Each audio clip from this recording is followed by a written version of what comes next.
Ça vous est déjà arrivé d'être tranquillement chez vous et de vous rendre compte au dernier moment que ce soir c'était un peu une fête commerciale où des enfants pouvaient venir chez vous, frapper à la porte et demander des bonbons et que vous n'avez rien chez vous à part des boîtes de sardines? Si c'est le cas, pas de souci, on peut faire très rapidement, bon peut-être pas en 5 minutes, mais pas tellement plus, des petits bonbons un petit peu rustiques avec 2 ingrédients. Après souvent, là où il y a les enfants qui passent, c'est dans les lieux où les concentrations sont assez importantes, donc notamment les grandes villes. Et les grandes villes, il y a souvent un magasin où on peut aller faire des courses assez tard le soir, parce que je ne pense pas que les enfants passent après 20, 21 heures. Voilà, il faut que je rajoute au début et vous avez la flemme de sortir de chez vous. Et là on est béton, cette vidéo est faite pour vous. Voilà. Là on n'a pas de temps à perdre, on va mélanger 100 g de crème avec 100 g de sucre. Ça marche aussi si vous voulez faire 200 g de crème et 200 g de sucre. Voilà. Et peut-être même que ça marcherait avec d'autres quantités. Et le troisième ingrédient facultatif, un petit peu de vanille. Voilà. Et il n'y a plus qu'à faire chauffer. Il y a une couleur jaune qui est apparue, je ne sais pas d'où ça vient. J'ai mis de la crème, du sucre, c'est blanc au départ. La vanille n'a pas pu rendre ça jaune. La crème n'était pas périmée.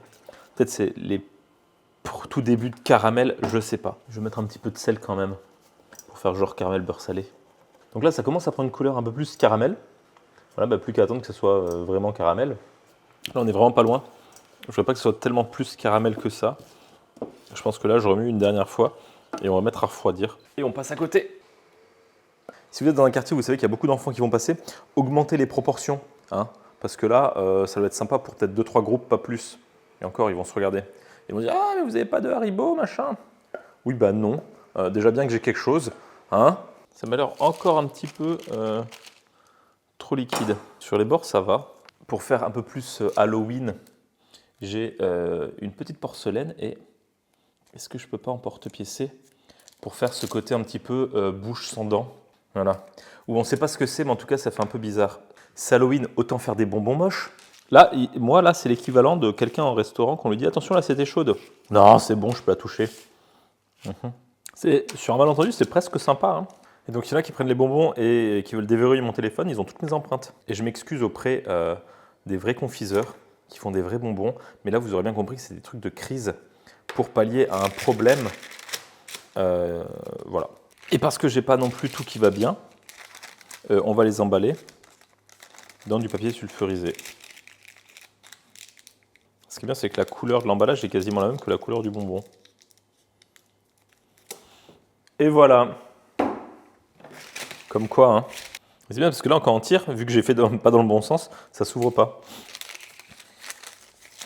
Voilà, donc la petite astuce, c'est de tourner dans un sens.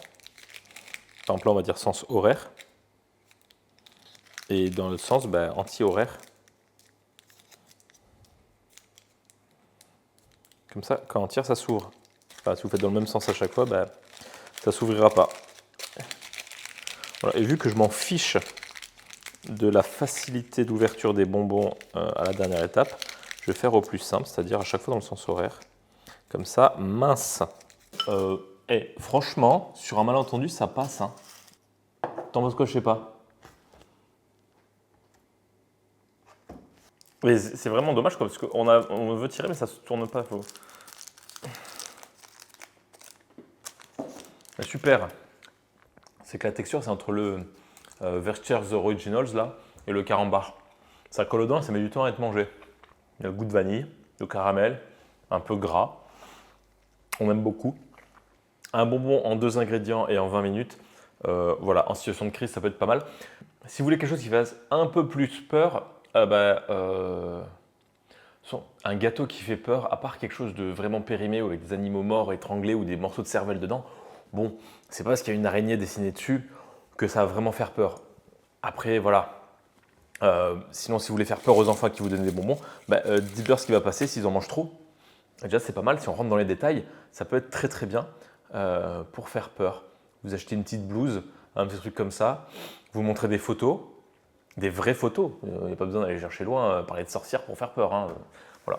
Sur ce, je dirais pas forcément bon Halloween, hein, mais bonbon.